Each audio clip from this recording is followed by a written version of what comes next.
Welcome once again to another episode of There's Just Something About Kansas City. And there's just something about this guy, Terence O'Malley, who's sitting across from me, because he is the first guy that we've had back for a second sit-down conversation about all things Mafia and Kansas City. How are you, Terence? I'm very fine, thank you. Good. I'm honored. Yeah, well, I'll tell you, we're honored to have you. The story is fascinating. The last time we did this, we started to talk about the history of the Mafia in Kansas City, whatever. And then we went down the rabbit hole of Nelly Don and ended up doing the whole episode on Nelly Don. Yeah. We have probably 3 more episodes we can do. This will be Black Hand Strawman. We still have Tom and Harry, which is Tom Pendergast and Harry Truman, and, of course, the Union Station Massacre. But we'll try to keep our focus here on the Mafia, which is a big enough subject anyway. But congratulations on the Nelly Don musical, which you wrote, and you just received accommodation from both the state of Kansas and the state of Missouri, didn't you, for that film? Very nice for them to honor the film, and the reception of the film has been very good. It's now. We're approaching our 7th month in cinemas here in Kansas City. And, awesome.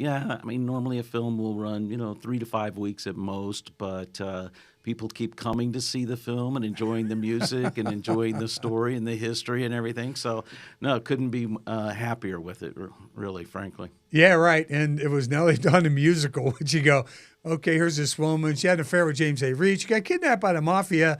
They chased the 2 Mafia guys down to South Africa, brought them back home. And you did a musical on this? Yeah, I know. I have a friend of mine who is a very musical person, and she said, I had to come see this because I just did not understand how you were going to musicalize this. But it really, frankly, wasn't that hard. At least I thought that the story lent itself to the narrative qualities of a musical. Yeah, so that's funny. Yeah. It's been fun, and and it's a fun movie, and it's a little campy, but the performances are excellent, and the voices are really Broadway quality. Yeah. And so. Got great, people in the film, and John Trezzola was the cinematographer, and he was great, and Linda Flake was our costumer, and she was great, and just everybody was great. 105 people worked on that film. That's awesome. Yeah. That's a great deal. Yeah, it was fun. We saw it at Union Station, down on the big screen at Union Station, so it was a lot of fun. So, okay. Let's get back to Terence O'Malley, the man, of course, top 100 most influential people in Kansas City. And you are just a fascinating character. Let me ask you a question. A lot of this is Mafia-oriented. What sparked your interest in doing something like this, the Mafia and the history of the Mafia in Kansas City? Well, really what got me going was when I was researching Nelly Don, and I didn't realize that the Mafia had rescued Nelly Don. Johnny Lazia, head of he was a mob leader back in the 20s and 30s. And I didn't know until I was doing my research, years later about the Nelly Don story that I realized that in that particular story, the gangsters are the good guys because, they rescued Nell. But then I got to thinking, and this was true, back in 2002, 2003, that, nobody had ever given any type of serious treatment to the Mafia in Kansas City. So I began my research really during Nelly Don research, but then after I released Nelly Don, I really went after the Mafia here in Kansas City. And it was, fortuitous because a couple of people were writing books at that time. Frank Haid was going to come out with The Mafia and The Machine. And that'd be about Tom Pendergast. It was just a different take. And then Bill Owsley, he was an FBI agent who was on the Kansas City Organized Crime Strike Force. And so he had been writing a book for years, and so he actually gave me that book to help him edit, and he self-published a book called Open City, which is really good about the early era of organized crime. And then he did a book subsequent to that called Mobsters in Our Midst. And so it was great because these guys were like, they were kind of rushing to publication because they knew that I was coming out with the movie. Well, I decided, well, they'll be great interview subjects. So I was able to include them in the film Black Hand Strawman. So they add a lot to the film. Yeah, there is a lot in that film. The thing about it, a lot of people, even my age or whatever, they'll think that the age of the mafia was the 50s, 60s, 70s, Yeah. Maybe late 40s and 50s, Bonnie and Clyde and, Dillinger and Babyface Nelson and, Pretty Boy Floyd, all these guys. But it really started way before that. It started back around the turn of the century, maybe? Really, I mean, in Kansas City. Yeah, that's what I'm talking about, in Kansas City. Absolutely. I mean, 66% of the Italian population that wound up in Kansas City were Sicilians. And so they had lived under the kind of mafia system in Sicily, which was a number of powerful families that governed regions of Sicily and Calabria. And, essentially it was a terroristic system. Right. You paid homage to, the leaders of the family, certain things, you weren't allowed to conduct certain businesses without, paying a cut or a lug. Wet my beak. Yeah, exactly. So anyway, that, system, when the Italians migrated over to America, in many of the cities, they basically imported that system of terror where they essentially were extorting money from their fellow countrymen, and that went on. That was the Black Hand era when they would send Black Hand letters. It comes from, they would do an imprint of a black hand on a piece of paper. And it really started in New York City. I think the first, Black Hand letter really was in New York City. Mm-hmm. And it was just a term that the media picked up. It's perfect. Yeah, it was it was something that people could grasp onto. Yeah. But it really was a very sad era, especially in Kansas City. You can look from about 1905 to 1915. There were maybe 40 or 50 Black Hand murders here in Kansas City. Maybe old grudges that were coming over from the old country, but you had little cells of criminals that would get together and decide who the next target was going to be and then issue a Black Hand demand. And sometimes they would follow through on the violence and sometimes they wouldn't, but you didn't know. And so you were scared out of your wits for fear that, your family was going to be terrorized. And didn't a lot of the people leave Sicily because they're trying to get away from this? And all of a sudden they come to the United States, they immigrate here, and then all of a sudden they're right back in the pot. Yeah, and it's even scarier because they don't speak the language. And they don't trust the police authorities. It's a totally different system. They didn't trust the police authorities in Sicily, so why would they trust them when they come over to the United States? And notwithstanding, the Kansas City Police Department did reach out to the Italian community and tried to help them, but the whole concept of omerta, which was kind of a conspiracy of silence, prevailed. And so while there were some times when the business community of the Italians got sick of the Black Hand and went down, and they talked to the police about it. But boy, when it finally came time to identify them and prosecute them, they backed away because all of a sudden they wouldn't be a witness anymore. Right, and typically what they would do is they wouldn't target, say, the head of the family. They might target a member of the family because they don't want to kill the golden goose. Right, you don't kill the person who can make the payments. But you do, perpetrate some type of crime against their family or friends or neighbors, whomever it is they're close to, and that's how you send your message. Yeah. That's so interesting. And to me, the other interesting thing for me is, okay, you have New York and Chicago, and we know they're big cities, and they had their organized crime, whatever. How did Kansas City become this? And I know you said a lot of the people came from Sicily or whatever, and that just brought it in here, but Kansas City became a big player as far as the mafia is concerned in the entire country. Yeah, right? It really did. I mean, I always tell people that Kansas City played a greater, more prominent role than its size would have led you to believe. In, like, cities like Dallas and Denver and Salt Lake and these places, they didn't have these mafia problems the way Right. Kansas City did. And the reason why is, first of all, you did have a large influx of Italians.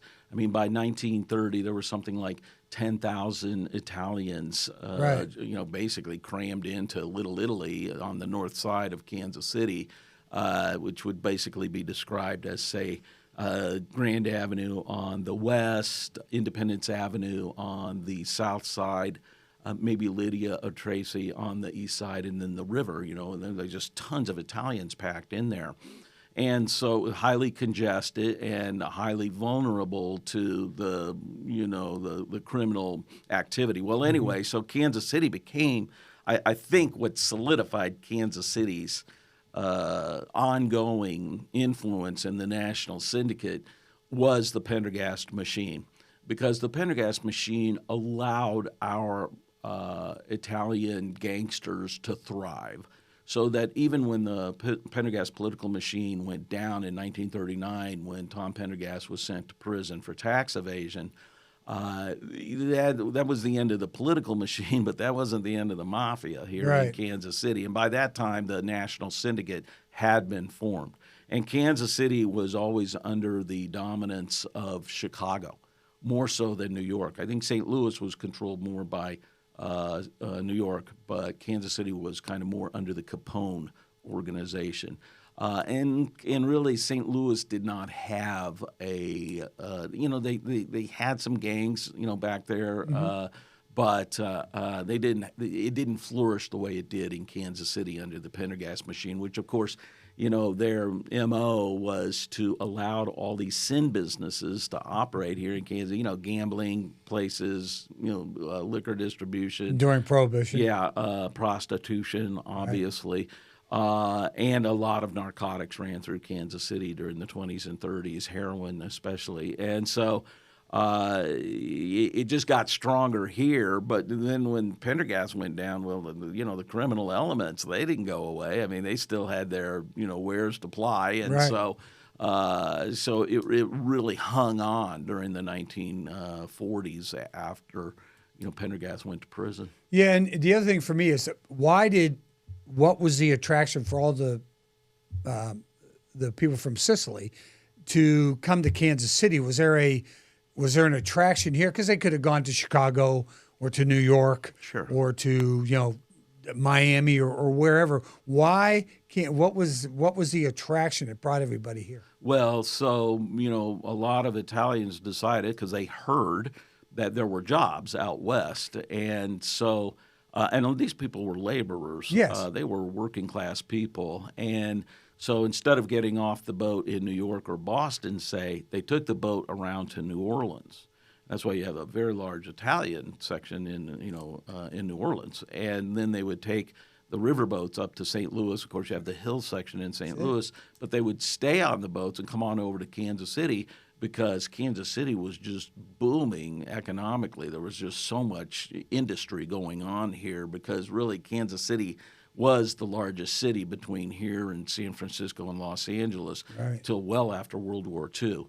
And so it was really all about the employment opportunities here. Yeah, wow, that's that makes sense. Yeah, absolutely. But for them to just stay on the boat and keep going, they get to St. Louis, go, no, I think we're going to keep going because of the fact that there are jobs. Yeah, I think in Kansas City. The Italian mafioso culture is fascinating to many people, but to the Italians themselves, especially the ones that were trying to escape it or wanted nothing to do with it, which was the vast majority of them. Right. I mean, the vast majority of Italians are not criminals by nature, and I think it has a lot to do with the language. They were just segregated. Sure. So it took them a generation or two to assimilate.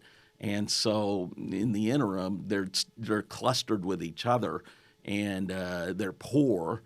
dirt poor, trying to make their way out of poverty, and crime was easily accessible. And then, of course, a lot of the guys that were criminals over in Sicily, they were criminals Sure. when they came over here. Sure. So I think that, the romance of the mafia, I tell people all the time, when they're like, doing tours and stuff like that, you got to be a little careful about dancing on these people's graves, Right. because I know many families here in Kansas City that were absolutely devastated by what happened.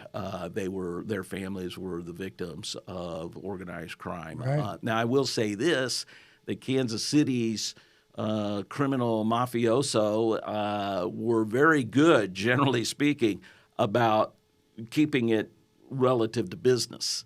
In the later years, really, you don't hear a lot about innocent people being killed. I mean, there are a few instances, but generally speaking, they were very good at what they did and very professional about it, and they kept it to within their own business interests. Right. So that was another thing I think about it, is that the mafia was just part of the culture of Kansas City. I mean, I remember being a little kid. I think I may have mentioned this, that, we were driving by an Italian restaurant one time, and my dad, who was a physician, and then, Irish physician, it would have nothing to do with the mafia, would know nothing about all, but he said, that's a mafia hangout. That's where the mafia is. And for my father to know such a thing, just kind of as evidence that, the culture of the mafia in Kansas City had permeated our society. Right. I mean, it's very clear, like at St. Teresa's Academy, there was a grotto there that was donated by the Lococo family. Well, Gaetano Lococo was a notorious hitman here in Kansas City. And to think that, here, he set up this. They went to church every Sunday. Come Yeah, on. they did. They did. But I mean, you go through the litany of the families here. The Di Giovannis are a prominent family here in Kansas City.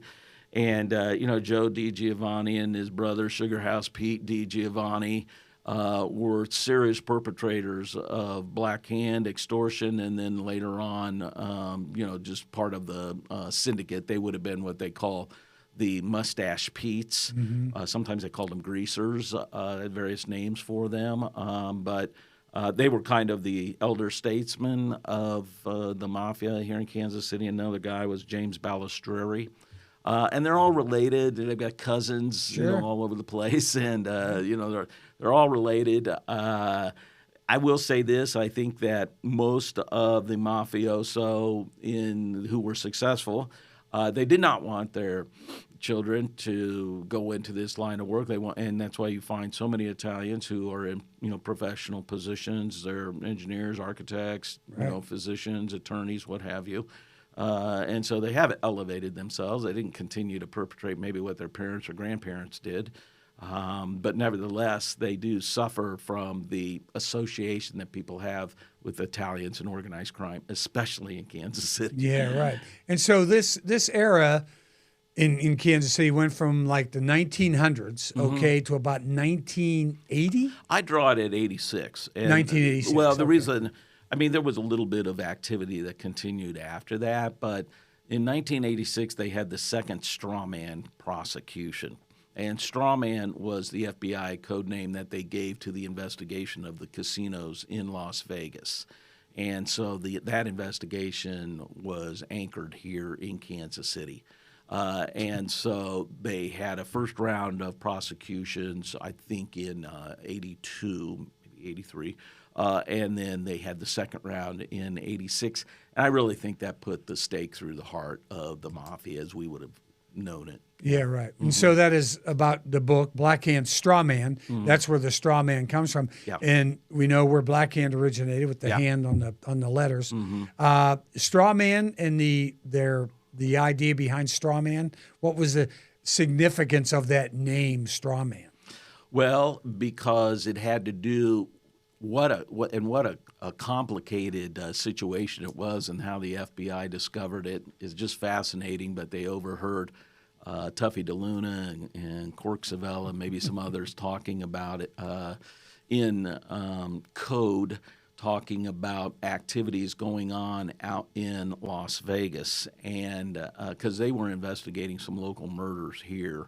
The River Key Wars going on during the 1970s, and they had the war with the Spiro brothers happening in the 1970s. So they overheard these guys talking about activity in Las Vegas, and what they came to find out, what they ultimately discovered, was that there were, especially at a couple of the more prominent, I think the Tropicana was one of them, there was just a figurehead who was ostensibly running the hotel, but behind the strings you had the mafiosa from Kansas City, Cleveland, Milwaukee, and Chicago that were, skimming off of the casino. So they would have their own people in the counting rooms, and that's where they could, skim the cash and put it into what they called sandwiches that would come through Kansas City every Friday, and carried on an airplane by a courier.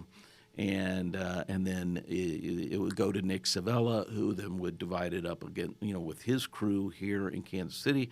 But then also it would go get shipped up to Chicago and to Cleveland and Milwaukee. So that was the significance of Strawman, is that you had a figurehead in these hotels, and basically so he was the Strawman. Yeah, and here's what happened: a lot of those hotels in the 1970s, casinos were kind of getting long in the tooth. They were kind of dragging. People weren't going out to Vegas as much as they do right now. It wasn't, it wasn't as much on entertainment. It was more on gambling, and it was kind of perceived as a corrupt city. I mean, obviously prostitution. Rampant prostitution. And so these hotels needed money. They needed an injection of cash. They needed to refurbish. They needed to do a lot of things. And so it's a little complicated, but Nick Savella had control over a guy named Roy Williams, who was high up in the echelon of the Teamsters. And so they got the Teamsters to loan money to these hotels. And then the idea is, well, we're gonna loan money to these hotels. We're gonna get them refurbished and rebuilt. We're gonna have them operating at a high level, and then we're gonna skim from them, and we're going to drive them into bankruptcy. And then at that point, the Teamsters will be the main creditor, and they can take over running the hotels. So it was just the kind of long plan, strategic plan for the mafia to actually take over the management of the hotels more directly through their influence over the Teamsters. Now, how do they get influence on the Teamsters? Well, in Kansas City, I can tell you exactly how they did it, which is that they basically, Nick Savella and others, but primarily Nick became the guy in the 1950s. And the reason why he became head of the mafia is he was a driver for Anthony Gizzo. And Anthony Gizzo took over after Binaggio and Gargata were murdered on Truman Boulevard in Democratic headquarters underneath this huge picture of Harry Truman and the governor. But he had been a driver for Anthony Gizzo, and he was kind of Gizzo's street boss, if you will. And so he was a member of the Teamsters, or at least he insinuated his membership in the Teamsters. And basically, he and some other fellows basically took Roy Williams one night, and this was Nick Savella's M.O. He would take him into like an empty space, empty apartment, empty warehouse, wherever, and shine a bright light on them so they could barely see, and then talk to them and say, okay, here's now what you will do.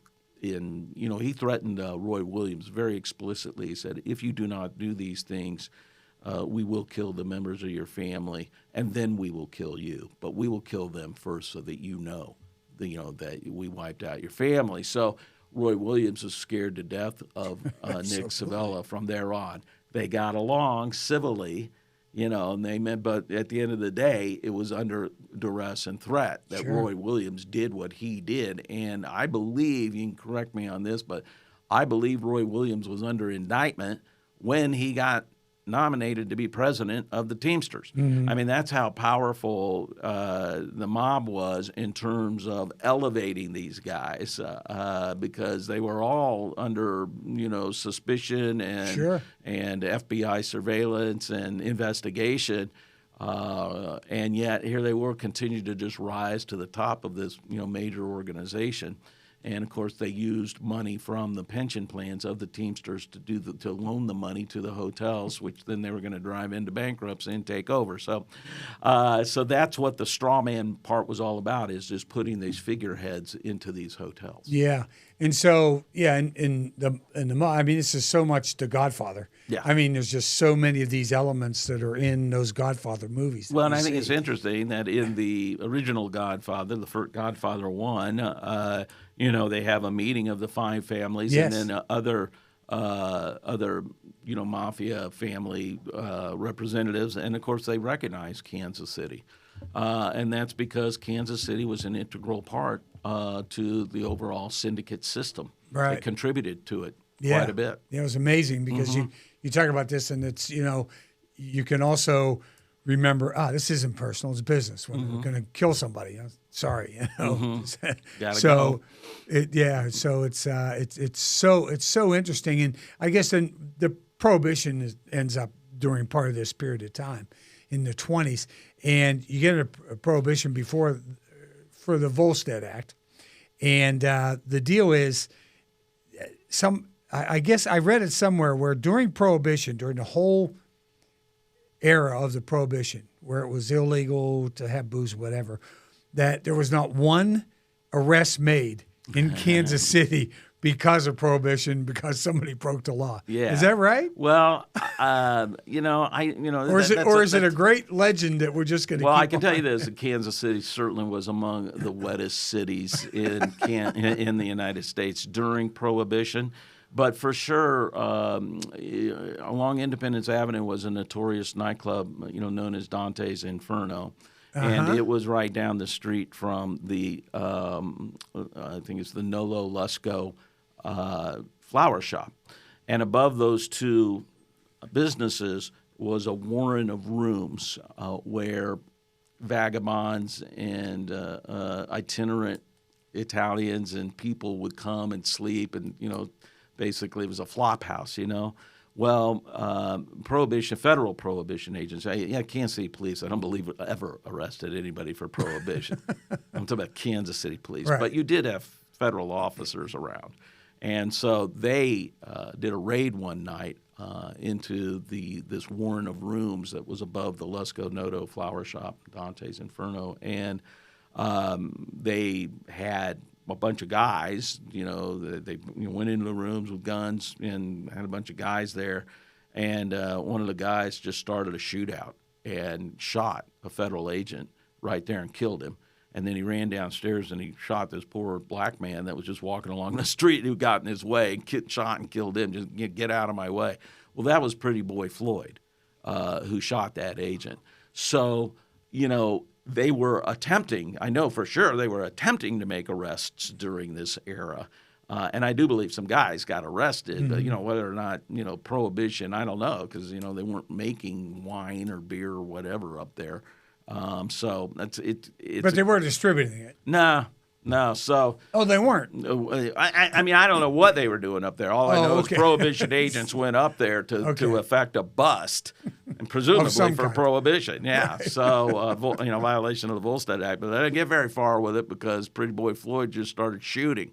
And because Pretty Boy Floyd by this time was like, I'm never going to be taken alive. Mm-hmm. I mean, these guys, those are the rogue gangsters of the gangster era. I mean, those guys, Dillinger, Bonnie and Clyde, they all knew they were going to get killed. They knew that we're not going to prison. Right. Yeah, because all they're going to do is hang us anyway. So, they knew their lives were over. So, so it was no big deal for them but to carelessly just kill whoever they needed to get out of the way and escape. Because they knew they were going to get hanged anyway. It's amazing to have these people in and out of the Kansas City scene, Pretty Boy Floyds and Dillingers and Bonnie and Clyde, and all these people that are notorious. We've read about all our lives. Yeah. No, but they did touch. They all basically touched Kansas City. A lot of them came to Kansas City because it was a wide open town. If you knew somebody, you could lay low. Vern Miller, who was one of the perpetrators of the Union Station Massacre. He lived at, I think it was 6612 Edgevale Road. And he lived there under an alias as a traveling salesman, so it wouldn't look weird if Well, he left was in some ways. Well, he was. He was a traveling hitman. But he'd go away and rob some banks, and then he'd come back, and people would think, well, he's on the road. He's a salesman, you know. Wow. So, yeah, I mean, it was pretty rife. I mean, there was a lot going on here. You know, the two statues out in front of City Hall back in the day, one was called Cut, and the other one was called Lug, because, you know, the Pendergast machine basically took a cut off of people's salaries, and then they had a lug where they had to contribute to the democratic politics of the day. And so that was to keep things flowing under the Pendergast machine. Keep the Pendergast right? machine going because Tom Pendergast himself was a gambling addict. And so he constantly needed more and more cash to pay off these bad, you know, bets that he was making. And so, you know, he became, you know, much more associated with the mafia and the Italians in the 20s and 30s than he had been previously. Yeah. So how did he rise? How did Pendergast rise to power? Well, you know, it's not like, you know, or even Nick Savella, it's not like you wake up one day and beat your chest and declare yourself that I'm the political boss or I'm the mob boss. So all of it has its evolution. But basically, in the 20s, Pendergast had been part of there were numerous political factions in Kansas City in the turn of the century. You had the Republicans who aligned themselves with the Ku Klux Klan in the 20s and defeated Harry Truman the second time he was up for the first time he was up for re-election. But then you had the Goats and the Rabbits. The Goats were the Pendergast people, and the Rabbits were the Shannon people. And those political factions. But in 1925, there was a plebiscite here in Kansas City where we voted to change our city charter from 32 aldermen to 9 councilmen. Well, and they were all supposed to be nonpartisan. And so what happened was Pendergast managed to get 5 of his people elected to the city council, who then appointed the city manager. We went to a strong manager, which we still have to this day. We have a weak mayor, strong manager that runs the city. And so Pendergast managed to you didn't mean the mayor's weak. It's just that he doesn't have the power a mayoral city government has, right? A mayoral is the mayor is the last word. Right. In this government here, it is the city council. It's the last word. Well, it's the city council and the city manager. And the manager. Right. Basically runs the city. Yes, exactly. Right, exactly. So, yeah, I don't mean it as a, you know, pejorative term in terms of, you know, those people in office. But, right. So Pendergast, as of 1926, he's got control of the city council. He's got control of the city manager's office. He's also gotten Harry Truman elected to be on that. They used to call them judges, but it was a county commission that let out the capital improvement projects. Mm-hmm. So he got the 2. There was 3 of them, so he got 2 out of 3 elected. So he could do whatever he wanted. And Harry Truman, I mean, they were doing good things. I mean, Harry Truman oversaw some $80 million worth of construction here in Kansas City and built roads, 240 miles of roads. So did great works the 8 years that he was in that office. But it was also well known that, it's Democrats who get the jobs. Yeah. And Tom Pendergast is backing him. Yeah, right. Yeah. And they had a system where, Pendergast would write, say, in blue ink, that would say, hey, don't hire quite yet. Black ink would mean, yes, hire this guy. And red ink would mean, yeah, don't hire under any circumstances. So they had that little system going on. And Harry Truman, that's where Harry Truman really engaged and was contributed to the Pendergast machine, was he hired Democrats. Right. Yeah. If you're a Republican, well, too bad, so sad. Wait till you get back in office, then you can hire Republicans. Change your affiliation. Yeah, but I mean, it was because there's so many jobs at stake. And, it's also the Depression.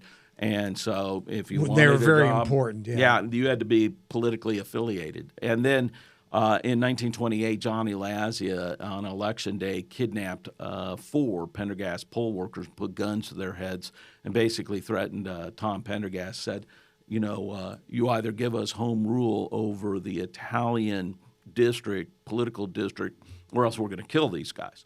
So Pendergast knew at that moment he couldn't go to war against the Italians, and so. I mean, because Pendergast was a political boss, he was not a criminal boss. Yes, right. I mean, yeah, sure, were there crimes probably being committed? Yeah, but not the terroristic version of them that you saw with the mafia. So, so next thing you know, Tom Pendergast and Johnny Lazia have a very close affiliation and relationship, and that's really when Pendergast just let loose, said, we paid our police force very poorly back in the day. I mean, they had to buy their own billy clubs, their own uniforms, their own blackjacks, their own service revolvers, and they got paid very poorly, something around, I think, $1,400 a year. But they had to pay a lug, a cut of their salary, and then they had to belong to these Democratic clubs. And so, by the end of the day, they were making, $700, $800, $900 a year. And so the idea was pay them very poorly so that they'll be susceptible to bribes, and so that they'll, from the sin businesses, let the sin businesses pay the cops directly to look the other way and allow, the great, jazz era of Kansas City to flourish. Wow, that's incredible. And Lazia, and the Irish did join up with the mafia, right? They sort of the Pendergasts were Irish. They were that's what I was going to say. It's Ireland. Pendergast, and that sort of started that affiliation where the Irish and the Italians are now sort of joining forces, right? They are, but the Italians, again, I think it has as much to do with the language. I mean, there was great discrimination against the Italians in Kansas City. Right. I mean, the same way that the Irish were discriminated against. The benefit that the Irish had was that they spoke the language. Right. Yeah. And in my mind, they spoke it better than the English did, So, so they had a beautiful lilt to the language. So, they got over that in a generation. Right. But the Italians, it was a little harder for them to assimilate. I mean, they're darker colored skin, many of them, and they speak this foreign language. They don't understand English that well. They don't write English that well. So a lot of them did not perform well in school. So they're out on the streets. Now they're prime members to join. They are prime targets for the elders to say, "Hey, kid, come over here." Yeah. And I want you to run this over here. Well, you start paying, and they're like, "Yeah, man, I'm getting money. I'm getting $1 because I just dropped off some package, which during Depression eras would be monumental." Right. So that is really their informal. They looked for kids that were from troubled families. Mm-hmm. You wouldn't go after the best and brightest. You'd look at this kid who's wandering the streets with nothing to do. It's like the gangs do today. Mm-hmm. It really is. It perpetuates itself. But anyway, so you ask about Pendergast. Well, there's some other things that happen. And of course, we'll talk about this when we do Tom and Harry. But Pendergast also was very lucky.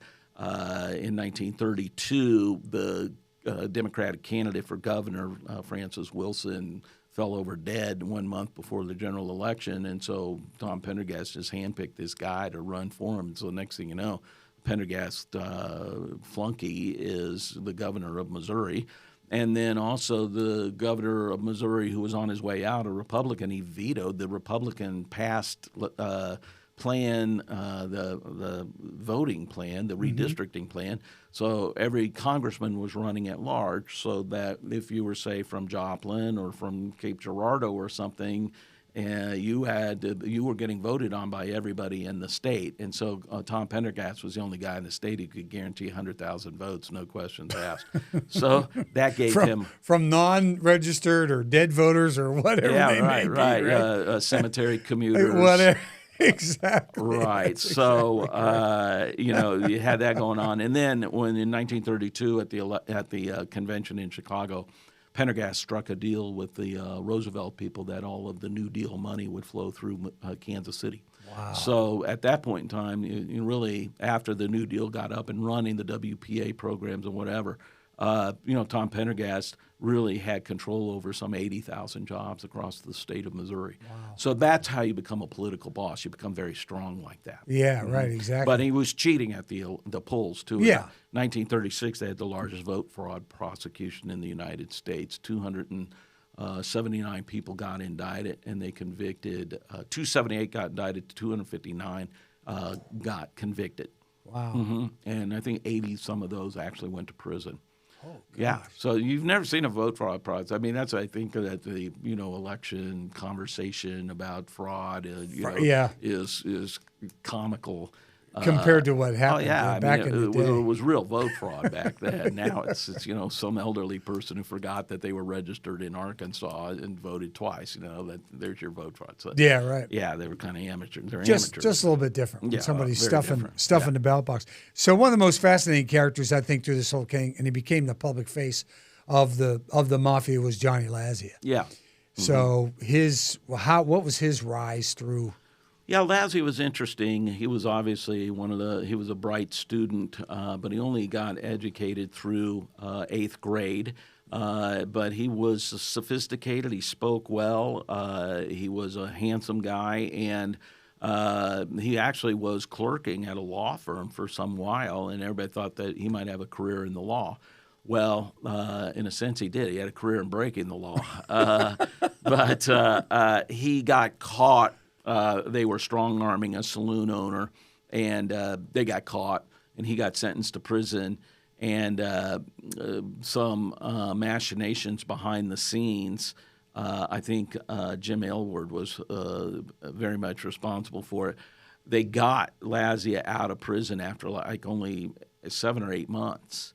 And he came back and he just declared that he was reformed, but actually he was not at all. I mean, once you have that stigma of having a felony, it's hard. Especially back in the day. And I think that's one of the things that people don't appreciate about prohibition. And frankly, I analogize it to, these states that still have criminalized marijuana, that you're really ruining a lot of people's lives by stigmatizing them with these felonies that makes it very difficult for them to find employment. And so you had that going on with prohibition. It'd be like Uncle Louie would get his nephews to come help unload a truck on Saturday morning. Well, next thing you know, they're getting busted for bootlegging. And next thing you know, these young kids, these young people have a felony arrest record. Yeah, right. And so it hurt them a lot. It set them back quite a bit, which then, does nothing except to, drive them into the society that will accept them as a felony, which are the criminal operators, Mm-hmm. But yeah, Johnny Lazia, he was instrumental in his role in the Union Station massacre. He's the one who hooked up Vern Miller with Pretty Boy Floyd and Adam Ricchetti. And he also really kind of provided the solution to the Union Station massacre because Lazia was assassinated on July 10th, 1934 in front of the Park Apartments right there on Armour Boulevard. And it was a terrible hit. He lay there on the ground. It was like 3 o'clock in the morning screaming out in pain. Then they did multiple blood transfusions with him, and he was just screaming bloody murder at St. Joseph Hospital. And then he died about 3 o'clock in the afternoon, but he was in absolute, utter misery that entire time. And but one of his last words were to say goodbye to his good friend, Tom Pendergast. They'd become really close. Yeah. And there's correspondence in my book that shows that Jim Pendergast, Tom's nephew, wrote to people and said, God, everything was going along so smoothly and everything was running great, and then Lazia gets killed. Well, a gang war broke out after Lazia's murder. Mm-hmm. And now they're looking for who's the next guy, right? Well, you have two investigations going on, let's say. I mean, Lazia's gang knew who did the murder. But it was the police were also trying to figure out who murdered him. But the Lazia gangs, a gang war broke out in Kansas. So there were shootings, running gun battles in Kansas City. And the one guy got chased out of town. His name was Jimmy Needles LaCapra. He was called Needles because he was a heroin addict. And so they chased this guy all the way down to Wellington, Kansas. And it was interesting because there was a shootout down there, and the guys that were trying to kill LaCapra also got arrested, and they all got taken to the same jailhouse there in Wellington, Kansas. And then so the Kansas City Police Department heard about it, and one of the corrupt police officers rushed down there to try and take possession of him because he was going to kill. He wanted LaCapra. They wanted him killed, and the police department did. for killing Lazia. Yeah. But the feds also heard about it, and they rushed down there and they asserted their authority. And Jimmy Needles LeCapra basically spilled the beans over everything that went down with the Union Station massacre. And I do believe his account. There's just too much detail in the account. And it's also, a lot of people say, well, you don't know who did the Union Station massacre. I'm like, yeah, I'm pretty sure we know. Read a book. Yeah, right. Robert Unger did excellent research in his book, which was has that long title, which is The Original Sin of the FBI, Union Station Massacre. Yeah. So anyway, that was Johnny Lazia. He was out. 10,000 people went to his funeral. He was a very popular man in Kansas City. You know, as Bill Owsley said, he was here, he was there, he was open about it. He was Mr. Organized Crime in Kansas City. The old Black Candors, Mustache Pete's had pushed him out to the forefront to be the face of the Italian, organized system. Yeah, he wore it as a badge of honor. He did. And then several others followed him. Charlie Carollo kind of took over. He was a little softer personality. He was a mathematical genius, but he got sentenced to Leavenworth, and he was running so much contraband out of Leavenworth that they had to move him to Alcatraz. And then when he came back, they deported him, and he snuck back into the country in the 70s. I mean, so his is a really... Guys just don't want to quit. Yeah, no, they don't. But that particular family, the highly intelligent and wonderful people, his son became one of the EPA Superfund managers in Chicago, which is no small job. No, and he himself, I think, was a math genius as well. Charlie Carollo could keep all the numbers in his head. And then you had a big drug prosecution here in Kansas City in the 1940s, where basically they wiped out the heroin trade. But up until that time, it was a flourishing trade. All you have to do is think of Charlie Parker, who was probably hopelessly addicted to mafia heroin by the time he left Kansas City. So the heroin would start in the poppy fields of Afghanistan, go to Marseille, France, and then go to Havana, Cuba, to Tampa, Florida, to Kansas City for distribution in the Midwest because our guys had relationships with the Antonori family in Tampa. And so they had a big prosecution in 1943, and it's really fascinating because they did actual, it wasn't wiretapping, but it was eavesdropping at the President Hotel right in downtown Kansas City, and they heard these two guys talking about it from Tampa. I think one was from Tampa, one was from Kansas City. So they had them dead to rights. And so they convicted, I think, like 13 people in the middle of the war, 1943. They convicted these guys of heroin. So Kansas City really after that was not a major drug distribution hub, right? And, Nick Savella personally was opposed to it. A lot of people say, well, that's because he was just opposed to drugs, and he thought that they were pernicious and, deleterious toward his culture and the Italians. But I think it really had to do with the fact that these drug offenses carried higher prison sentences. Yeah. And so you were exposed to a much longer time in prison than you were if you were running a crap game or something like that. Yeah, and again we go back to Don Corleone. He was opposed to the drug business. Yeah, right. So, these are all taken from reality. All taken from reality. And the French Connection with the poppies and the heroin and the whole thing going through New York City or whatever it was there. Popeye Doyle. Yeah. But they're all just sort of tied all the way from the early, late 1800s to the all the way through 1980s. Yeah, it's amazing. It is incredible. There's been this continuation that there's really, I don't think any point in time where you didn't have illegal drugs coming into the country from other countries. Yeah. Wow, that's just incredible. Now, you know what the difference is? I tell people this all the time because I'm an attorney, but you know what the difference is between a felony and a misdemeanor? It's 1 day. So what do I mean by that? It means that if the penalty that you are exposed to carries a sentence of 1 year or more, then that's by definition a felony. So a misdemeanor can only be less than 1 year. Right. So people a lot of times don't understand what's the difference between a misdemeanor and a felony. It's 1 day. So if you can be sentenced up to 2 years, that's a felony. But if the maximum sentence is 6 months, that's a misdemeanor. Yeah, right. And it doesn't look quite as bad on your record, but still, you have a misdemeanor anyway. It probably depends on what the misdemeanor was. Yeah. For all practical purposes, Right. what you were doing Sure. with a misdemeanor. Well, So it's disorderly crazy. conduct is a lot Yeah, different right. from spousal battery or Yes, something like exactly, that. Yeah. exactly. Yeah, crazy. Fascinating, as usual. Fascinating conversation with you.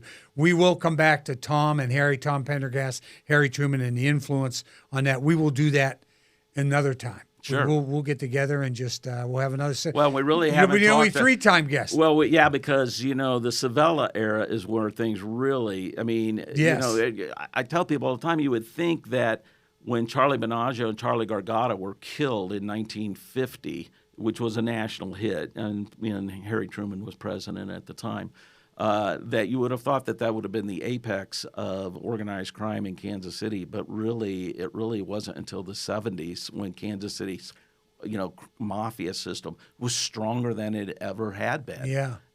Notwithstanding, I mean, everybody knew it. They knew who the players were, they knew who the families were, and yet they were still able to ply their trades Sure. and do everything that they had a hand in. Well, the big thing they had going on in Kansas City for years was the policy record, the numbers record, where they go around and people just choose numbers at Numbers random and try to win. Yeah, I'm going to win. Yeah. Win my thousands today. That's right. That's right. And of course, gambling is how Nick Savella ended up going to prison.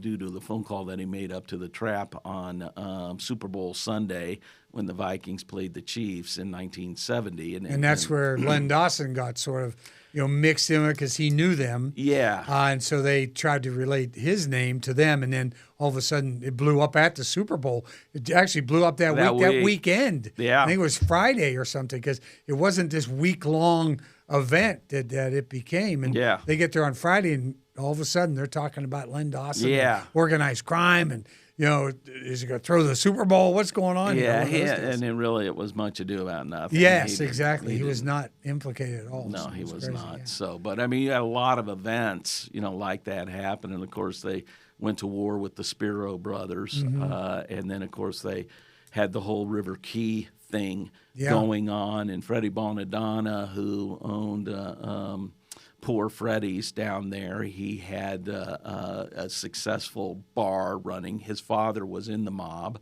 but he did not want any part of it. But then after they knocked down 12th Street, where the Marriott is today, well, that was a whole row of seedy businesses. And so they condemned all of those back in the 70s to build the Marriott. And so those businesses needed a place to relocate, and they chose the River Key, and then Freddie Bonadonna opposed their efforts, and then there was a lot of interface with the city council because they needed the city council to pass ordinances that would allow them to conduct business, and so you had a lot of insinuation in the city council. And of course, there was mayhem going on then down in the River Key as a result of all of that. And several murders and several bombings took place, and it just basically ruined it for people. It's not that it was happening every day, every moment, but it's like you just didn't Once know. it happens, we're not going there. Yeah, not going there. That was also the reason. We're going to get off into deep end again. That's also the reason that everybody wanted to develop the River Key, maybe put a stadium down there or put something down there, and nobody would sell. Yeah. Nobody would sell the land. Well, who owns the land? Why won't they sell or whatever? Right. But it was a very, very complicated situation at that time, Very right? complicated. Yeah. To this day, it still is. Still is, I right? mean, think about it. I mean, we have Berkeley Park. That's about it. So it's crazy. Yeah, it's really something. And then, of course, you had the skimming of the casinos going on. I mean, so they, during the 70s, they had they were fighting with the Spiro brothers, all of whom eventually were killed, and then 4 of them. And then, and then they, of course, had the River Key War going on, and it was a literal war, in mafia When you have a bombing, terms. that's a war. Yeah. And they had, I think, 3 of them down there, and then, of course, multiple people were being killed. Right. And Freddie Bonadonna, whose story is really interesting because he ended up testifying behind a screen in Congress. And he went into the Federal Witness Protection Program.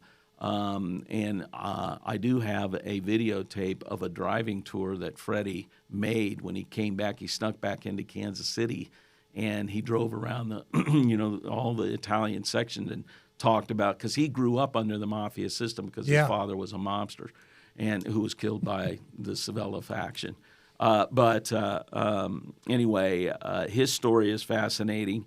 But Freddie Bonadonna, I believe he ended up committing suicide in 1982, 83, something like that, because he just couldn't continue on living with the life that he had chosen. Yeah, absolutely. Mm-hmm. Terence O'Malley. It's always very, very fascinating. He wrote Nelly Don, A Stitch in Time, also made it into a musical here recently and is still being shown in theaters in the Kansas City area. Then Shooting Back in Time, the Union Station Massacre, and then Black Hand Strawman, History of Organized Crime in Kansas City, which we just talked about. And the next time we sit down with you, it'll be about Tom and Harry, the boss and the president. Yeah. So you've written all these. I don't know how you find time. How'd you find time for your be a lawyer while you're doing all this? Well, I tell people I have a lousy golf game. And a very tolerant wife. Yeah. Yes. Yeah. Absolutely. Because you're and then when you're not doing that, you're playing music at Conroy's on Friday nights. So I'm sitting down at the piano and playing music. It's you're awesome, pal. It's a lot of fun. I appreciate it. Yeah. Oh, it is. Yeah. I've been here several times. Yeah. So we've had a good time.